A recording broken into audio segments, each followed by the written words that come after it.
Welcome to our channel. Today we how to activate Snowflake Cortex for automated data analysis, beginner guide step by step clearly. To activate Snowflake Cortex for automated data analysis, start by logging into your Snowflake account.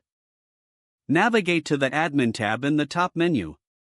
From the drop-down menu, select Account.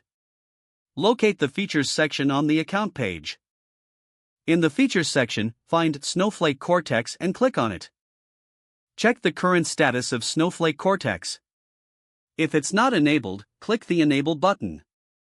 Read the terms and conditions presented in the pop-up window. Accept the terms by clicking I agree.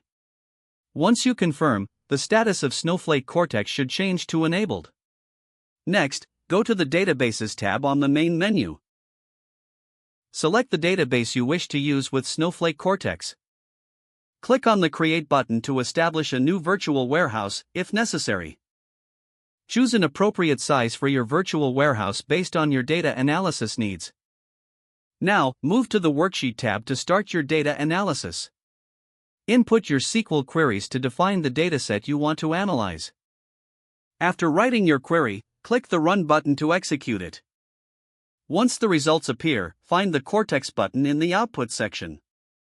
Click on the Cortex button to activate automated data analysis. Analyze the suggestions and insights provided by Snowflake Cortex.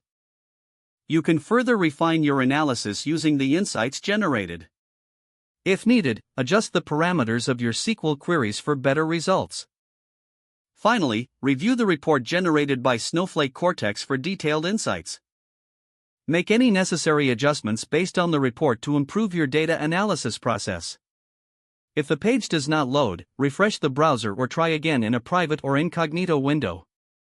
Make sure you are using the correct email address, then retype it carefully to avoid. If your password is not accepted, use the Reset option and create a new strong password you can remember.